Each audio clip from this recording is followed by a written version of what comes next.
Wildlife enthusiasts in Kenya know a lot about most of the animals that can be found here. But very few are aware that every year more and more whales are migrating to this part of the world and can be seen off the Kenyan coast. I care much about the whales because there have been less information about whales' presence in Kenya compared to how you see all over the world where people have really focused into whale conservation.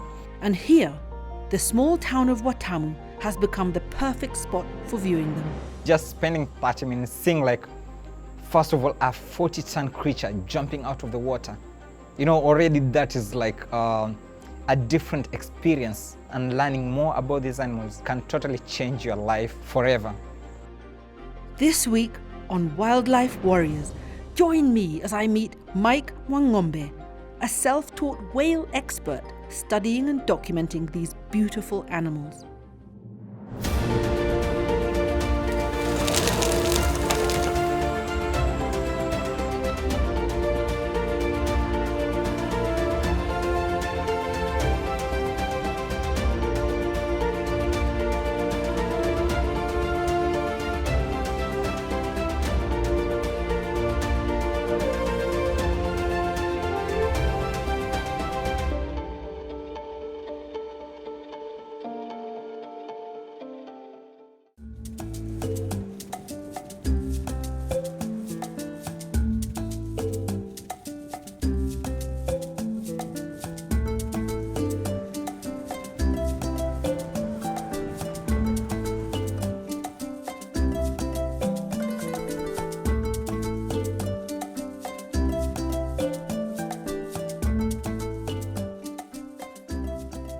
The Kenyan coast has a lot of marine wildlife, from turtles to dolphins, and since 2011, humpback whales have increasingly been spotted.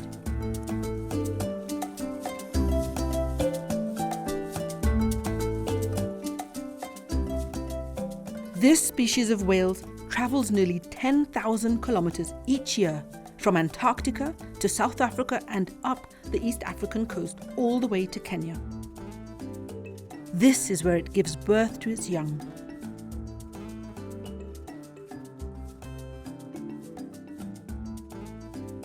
Today we're going to look for humpback whales. This is an animal that very few people in this country know that even exists. It's one of the biggest mammals in the world and definitely the largest creatures in our waters. I'm going out to sea to try and spot my first whale.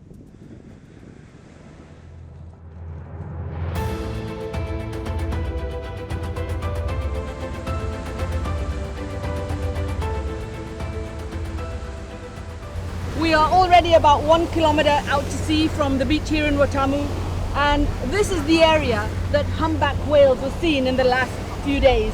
There is a female who's been seen breaching, and she has a calf, and that's the pair that we're hoping that we'll see today.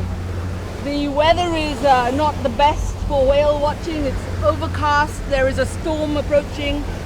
The sea is not too bad though, and we're just fingers and toes crossed, we're going to be lucky. We'll see these two. The whale migration in Kenya begins in July and ends in October.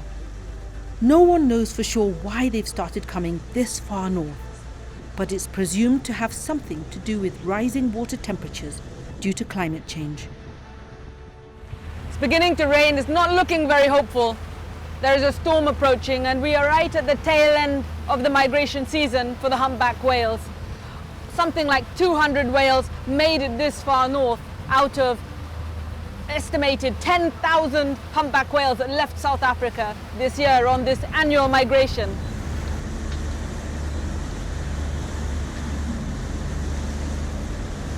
Come on whales, where are you? Dolphins! It wasn't looking good. I decided to go talk to Michael Mwang'ombe, who accompanied me on this trip. Mike has been studying whales in Watamu since 2015. Mike, where are they? Let's just hope we'll see them because, you know, they are migratory animals. And one thing is, in Watamu, they just like don't come around and settle here. They usually like pass around, trying to look for the girls and, you know, keep on moving. Before I started working with whales, I was mainly practicing on photo editing and videography because that has always been my passion.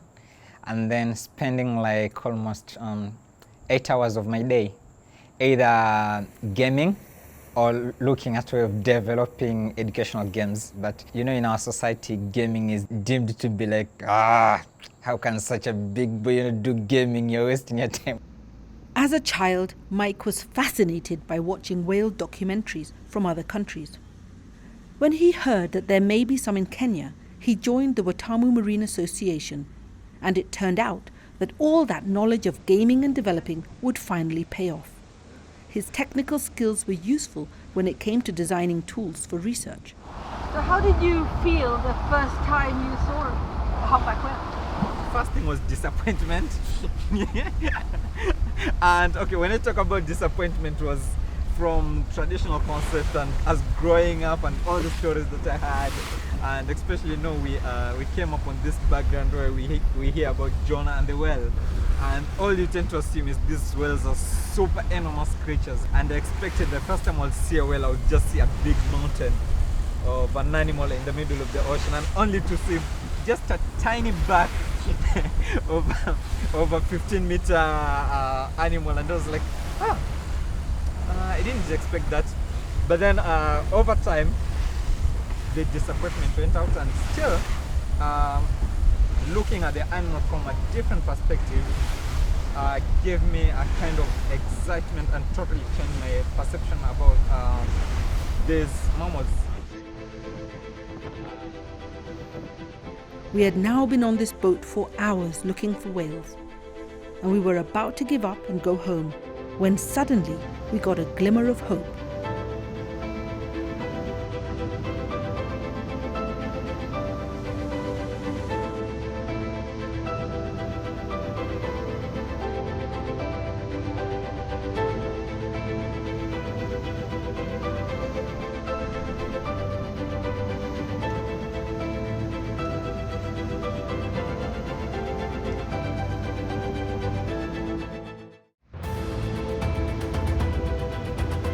Today, whale expert Mike Mwang'ombe has taken me out to spot whales.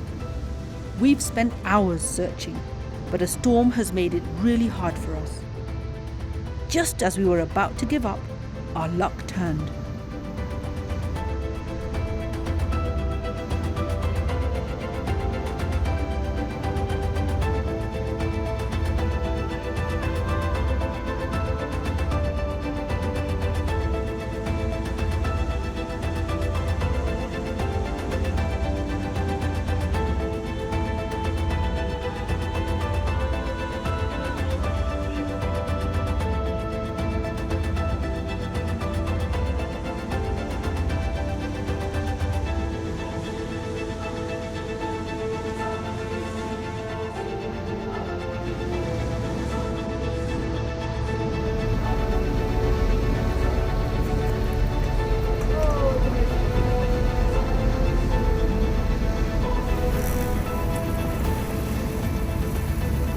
Mike, that was the most amazing experience. Thank you so much. You're most welcome. I want to show you some of the pictures that I took, and you could tell me what is going on. What is that whale doing? This just such a perfect picture. So this is a calf trying to breach out. This is the calf. Yeah. But it's huge. Yeah. It's massive. Yeah. And then what is probably happening around here, because what we saw like with the mother, it wasn't going very far, but they usually try to learn a lot from their moms as well. And what they tend to do while in the learning process, they usually like don't tend to go very far. And what you'll find them mostly doing is being much playful. They seem to be playing and like celebrating life almost. Yeah, not almost. They do celebrate life. And yeah, they find it like super fun. Like, yeah, here I am, and I'm learning new tricks. Let me just try to go on top of the water and see what's around. That's amazing. Yeah. So all that jumping is just playfulness. Yeah, for the calves it's playfulness. For the adults, it's known to have like different uses. But the most common one is their thought for the males, big males. How many times they jump that can prove like they're really strong. Oh, so it's a dominance display. Yeah, exactly. So the fact that you've got males and females behaving here, so what? It could be significant, like having Kenya as a breeding ground, because there are two things that can come out of that. First of all, we can be able to understand much about these animals in our area. Secondly, it can be a bigger contributor into the blue economy, because now you can have a new emerging industry. And when done well, it can be something that can give Kenya a higher profile. The whale watching industry generates billions of dollars worldwide, so you can see how important it could be for the Kenyan tourism industry, especially the coast, which depends on tourists as a major source of income. Interestingly, the whale migration happens at the same time as the famous wildebeest migration in the Masai Mara. If managed well, tourists could go straight from one migration to the other. There could be a viable whale watching industry and dolphin watching industry if this thing is to be taken serious and people are to invest more into it, because like currently with the whale watching industry that we are starting now, because it's not yet developed but it's on the phases of starting, it's more of what we have been doing in collaboration with the hoteliers, fishermen and also other interested parties, but then now getting like more of bigger support like from governments, contributing into it and looking at ways on how we can invest on proper whale watching vessels, and again having like a proper whale watching guidelines that can really make Kenya one of the best tourism destination. That was really amazing, seeing those whales. Wow. Yeah, and especially having the mother and calf all jumping out of the water simultaneously. It's just like so amazing. Do you get to see that every day? No. It's just, you have to be super lucky. Seeing whales, it's lucky, but seeing when the mother and calf interact in such a way, it's just so special. Wow. Yeah. I still feel so blown away by it. So these are your offices? Yeah, this is our offices where we work. Karibu. Asante.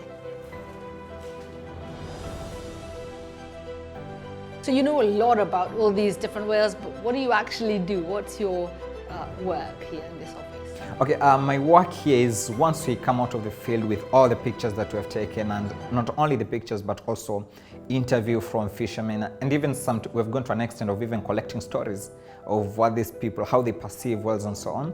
And once I come back into the office, what I try to do is get the scientific part, the story bit, and also the citizen science data that I've collected, and try to merge all those and try to see like what is the connectivity between the marine mammals that we have and how people perceive them, and also how can we make this an interesting thing for our Kenyan population.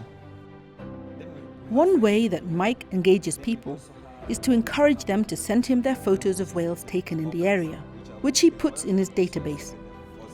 He can then identify each individual whale and track its movements. And the way to tell each whale apart is by looking at its tail.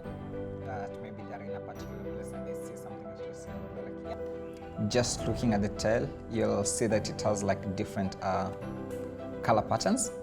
So if you look at that, it has like patches.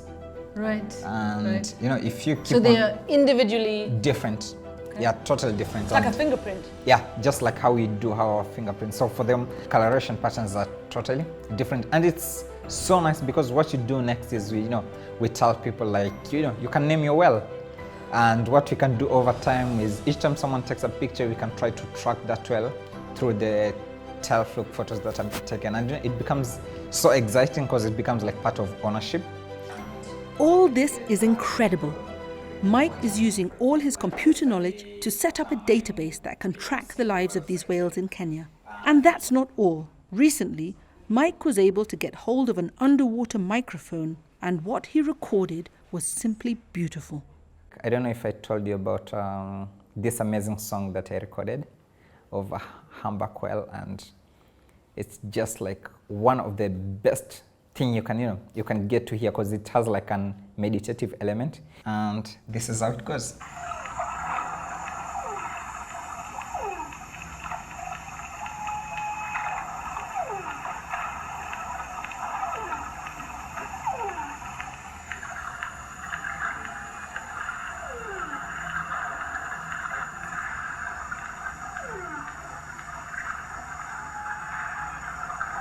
How wonderful to hear the whales singing in Kenyan waters. Again, this is not something that Mike was taught to do. He decided to record these whales after being inspired by a man who first discovered the songs of the humpback whales, Roger Payne. I've known Roger for some time, and so I had a surprise in mind for Mike. Kenyan whale expert Mike Mwang'ombe recently recorded the song of the humpback whales in Kenya. The pioneer who first did this was American biologist Roger Payne in 1967.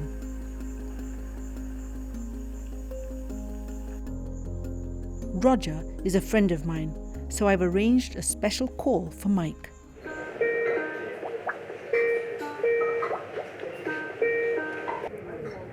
Hi. Hi. Hi, Roger. Look at all of you. You are a hell of a lot better looking than I am. Maybe used to be on the movie. Roger, this is Mike. I told you a little bit about him. Hi. Oh, I've heard all about you, Mike. It's just terrible. I don't know how you and I are ever going to get along. I've heard nothing but positive things from Paula about you, and it's a pleasure to meet you. That's wonderful. It wasn't surprising that they got on so well. What has really caught my attention, apart from just knowing the whole history of whales and whaling and everything, it's your work in recording their songs and getting to understand what these whales say. And that is what, like, the path that I'm currently taking. And I recently just recorded my 6-minute song, which is just short, but at least it's something. So it's understanding like how to really analyze this song and get to understand much from them. Wonderful. That's a great approach. What you always need is you need enough data and enough analysis so that you become completely familiar with all of the work that's gone on before, and I'm sure you can do that. Paula can certainly help you because she knows this part of the world intimately. And that is, if you can start doing some of that, then what you will have to say will be no less valuable than what anyone has to say who has followed such protocols, and whether or not they have PhDs or all sorts of other fancy, degrees means really very little or nothing. So I urge you to do it, and I'll help you in whatever way I can. Yeah, thank you so much. Thank you so much, Roger, and welcome to Kenya. Please do come if you can. Come and help Mike, and let's get this whale watching and whale research started in this country. All right, take care. Bye. Nice. Wow, that was amazing.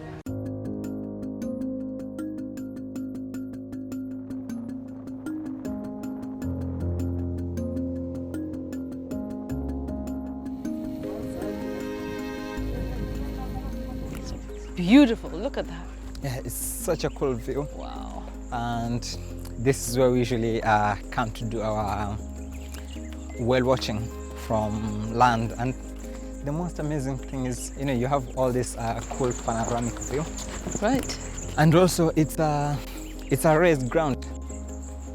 So yeah, we started like coming to this place from 2014.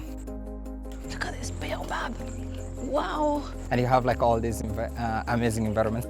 From this location, Mike has a team of whale spotters who log any sightings.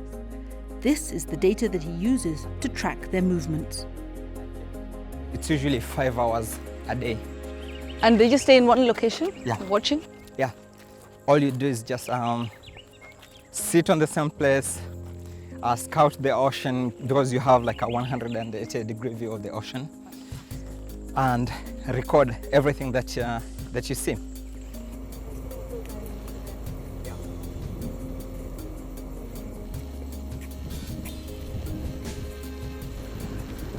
Hey Ali. So let me introduce you to Dr. Paul. Hi. She's here to see what we usually do. And Ali is our whale watching scout. And Wow. mainly what he does is just coming up here like 4 days a week, 5 hours a day. And how many whales have you seen in one day? Around 4. Yeah. Do they come very close, or they're mostly No, mostly they are. they're further out? Is it easy to spot them? Don't you have binoculars to see them? Sometimes I can spot them with my eyes. So you can see them all that way out there with your eyes? Yeah. That's incredible, wow. Right. I think your work is very important because you're contributing data in the national database Yes. of whales that have traveled to Kenya all the way from Southern Africa, thousands of kilometers. How do you feel to be playing a role in something so important as that? I feel so great. Sadly, I couldn't spot any whales while I was up here. But the view is breathtaking, and in the coming years, hopefully we'll be able to see a lot more whales from here.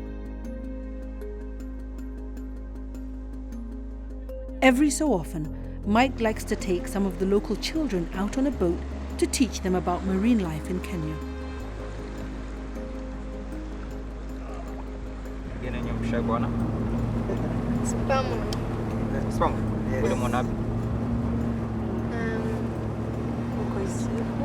Kuna siku wakati tuenda kuangalia dolphin. Tuko na aina mbili ya nyangumi. Kuna wenye wako na meno na wenye hana meno. Wenye wako na meno huwa wako na tundu moja ya pua. Na wanyama wenye wako ambao ni filter feeders wako na tundu mbili za pua. Kwa hivyo ndio unaweza jua ni aina gani ya nyangumi mwenye ako na meno na mwenye hana meno. Nyangumi kama wataka wanaweza kula binadamu. Okay, hakuna nyangumi mwenye yuala binadamu. Na huyo hapo wanapatikana hapa Kenya, anapatikana. Huyu ni blue whale. Na hapa wameonekana tu mara 2 peke yake. Hapa Kenya. Okay. Lakini hawako katika maji yetu. Huwa wako katika hizo bahari zingine. Humpback whales huwa wanasafiri kutoka Antarctica kwenye huwa wanakula hadi fuo zetu za Kenya kwenye huwa wanakuja kuzaa na kulea watoto. Katika hizi safari zao huwa wanakula miezi 4 alafu wanafunga miezi 8. Ndio maana utapata kama ukiangalia vizuri, ukiona nyangumi mwenye ni mkubwa kushinda mwenzake, utapata wanawake huwa ni wakubwa alafu wanaume ni wadogo. Mike has a treat in store for these kids. He brought with him his recording of the humpback whales. Yafanya vipi? Hebu mfanyie sauti.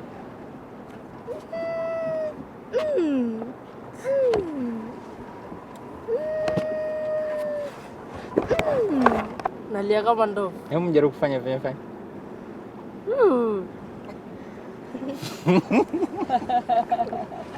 I could hear the ocean. Oh, it's such a beautiful sound. It's exactly as they've just been saying.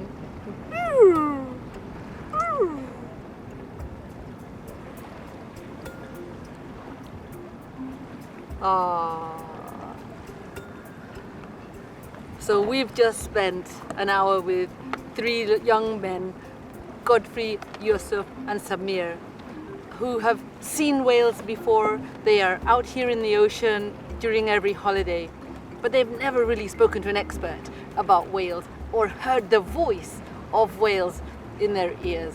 This is just a really extraordinary experience. They've asked a lot of questions. They wanted to know, why do whales have this hole on the top of their back?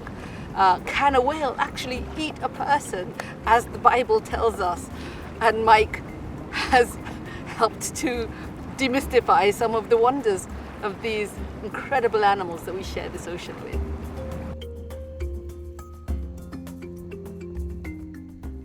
I feel so lucky to have spent these days with Mike, and so privileged to have been in the company of these majestic whales. It's my sincerest hope that more people can share this experience. And though the whale watching industry here is still in its infancy, with people like Mike at the helm, the future of whales here in Kenya is in safe hands.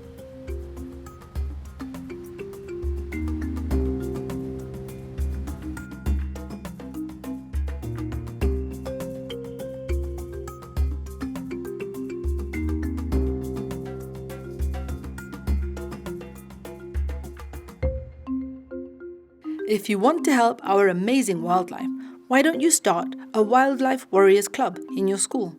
To learn more about this program, please visit our website